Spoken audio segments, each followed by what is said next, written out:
I've always known my wife was cheating on me but never confronted her because she put in more effort out of guilt. Now she's shaming her cheating friend and I told her to look in a mirror. My 29M wife, 29F, has been having an affair for 2 years, and I have been aware of it pretty much the whole time. We've been together for 7 years, married for 5, and we don't have kids. I have been working from home since COVID hit, and for the last 3+ years, she has been a secretary in a large office building. Now, I'm not going to pretend like we had the perfect marriage 2 years ago and that I can't believe she would do this. I was totally complacent in my life and really wasn't putting much effort into our relationship at all.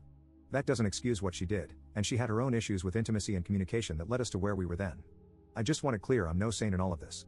I totally understand we were basically roommates that, on rare occasions, satisfied each other's needs in bed. Well, I found out right away when the emotional affair started. I've got everything logged into every device we have, including my work computer. I mean synced email, text, photos, social media, etc. So I was basically reading her affair regularly, including when it became a physical affair about 4 weeks in. The part that told me this was over, though, was that I felt nothing about it. I was totally indifferent, maybe a little embarrassed at worst.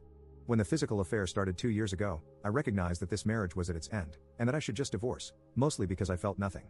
I started looking into lawyers and figured we could just do this easily and amicably. Well, here's where the crazy part happens. When the emotional affair started, she seemed, I wouldn't say happy, but less sad. Then the weekend after the physical affair started, I got the shock of my life. She came into my office that Saturday morning and asked me to take her on a hike and picnic. Initially, I thought this was the moment to burst her bubble and reveal what I know. But I didn't. I decided to actually get up and do this. I kind of thought she was going to reveal it herself and ask for a divorce. We had a really nice time, it was a great day, and she never brought up anything. I chalked it up as one more good memory before we end this thing. Then she asked me out again that week. Then we had intimacy. I don't know if it was shame, or guilt, or what, but she was basically taking the initiative to improve our marriage. After that first week, she began to open up more about her feelings. For some reason, I had a fire lit under me and started to make some effort in our relationship. I began reconnecting with some old friends and got all the laundry off the gym equipment. The affair continued, but as we spent more time together over those early weeks, and since it really gave me no concern and everything seemed better, I decided to just forget about divorcing her and start enjoying my life. I do still love this woman very much. Up until 2 days ago, we were in a really solid place. We had outings every other weekend, date night on Thursday, regular intimacy, and communication. I don't even read their messages anymore, just occasionally to see if it's still going on. 2 days ago, I noticed she was having frequent and long conversations with one of her close friends. I asked my wife about it, and it turns out this friend's husband got caught having an affair, and my wife has been comforting her. This wouldn't have been a big deal, but my wife then started bashing the husband for cheating. I don't know why I said it, but it came out. You're one to judge. She got super defensive and pressed me for why I said that. I initially tried to apologize and move on, but she wasn't letting up, and I eventually spilled that I've known about her affair the whole time. She tried to play dumb, which annoyed me, so I started citing specifics. She then got really mad at me, started crying, accusing me of not caring about her. I got pissed and started yelling at her because I'm not the one having an affair. It got heated, and we went to separate rooms and slept it off. Yesterday morning, she got up extra early and went to work before I got up. I tuned back into their messages, and she had broken up with her affair partner.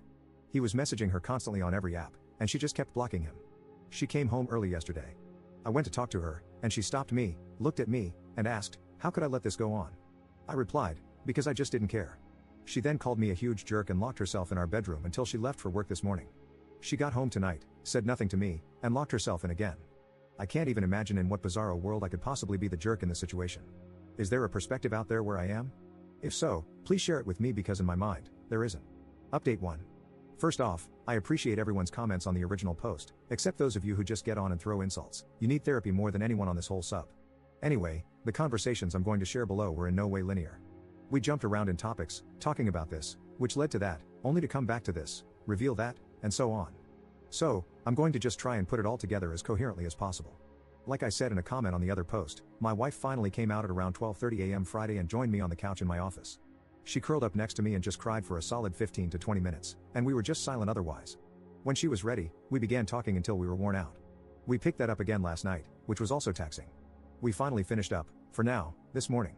This includes long spells of crying, hysterical bonding, and a phone call to the affair partner while I listened. He was aware. The start of the affair was pretty cliché. Flirty small talk makes her feel good, escalates, becomes messaging and sharing personal details, and eventually leads to kissing. Probably don't need to explain the rest of the escalation from there. We talked a lot about what got her to that point. She remembers it seemed like nothing she did could get my attention. I agreed with this completely. I also stated, though, that I don't remember too many attempts. She acknowledged that she wasn't very forthcoming in those days, always hinting at what she wanted and not just outright saying it. There wasn't any one moment, she said, that broke the camel's back, just a collection of times. When the affair partner came into the picture, the validation was intoxicating, especially in contrast to years of neglect. However, she said she felt a ton of guilt and shame. She was in the same spot I was when it started, assuming we would just divorce as we were largely just roommates at that point. The hike and picnic were supposed to be the last bit of assurance that our marriage was over. She did not expect me to agree to go or for it to be such a pleasant time. From that point, we started reconnecting, and she made the decision to make the effort as long as I kept making the effort. She opened up more, and I was responding. That got us to where we've been the last 2 years. As to why she didn't end it with the affair partner once I was back, she admitted she was just being selfish, kept telling herself she would but didn't actually want to. I was planning dates, listening, and back to initiating intimacy often. He doted on her and validated her. She had the best of everything. Eventually, she just convinced herself that what I didn't know didn't hurt me. This makes her feel stupid now, knowing I knew the whole time. We talked about my surveillance, and she said she is having trouble getting over this and feels betrayed. I didn't give her any excuses. It came up because she did ask how I knew, and I told her she's been logged into our old desktop and work computer on her email, Insta, Facebook, etc., for years, as well as it being connected to our cloud. I owned up to how wrong this was, but we both agreed that if we are going to make the reconciliation work, we're going to have to forgive each other for a lot of things. As many said and were right about, my "I don't care" statement was extremely triggering and hurtful. It took her right back to where we used to be. I took advice and organized my thoughts and told her that it wasn't that I don't care. I care about her immensely and changed for the better these last 2 years because I wanted to be there for her. I then explained I should have said it doesn't bother me. She's still trying to wrap her head around this. I'm trying to explain how I just basically don't feel jealousy or insecurity, which is hard to put into words. It also causes a mix of emotions on her end. I told her that having her be happy again made everything worth it for me. Also, the affair got me on my feet for the first time in years, so in a way, I've kind of told myself it was a blessing these past years. Finally, to address the breakup with the affair partner, she said once it was out, she went into a doom spiral, thinking everything in her life was a sham. She felt guilty over everything. She cut him loose, and locked me out. She was basically beating herself up for being awful to both of us. Listening to her call with him was hard even for me. From what she's told me in our conversations and from the call, I'm pretty convinced he is in love with her. I think he was holding out hope we would divorce at some point. She laid it out for him that we would not and were going to do everything to make this marriage work. He didn't beg or degrade himself but seemed genuinely hurt.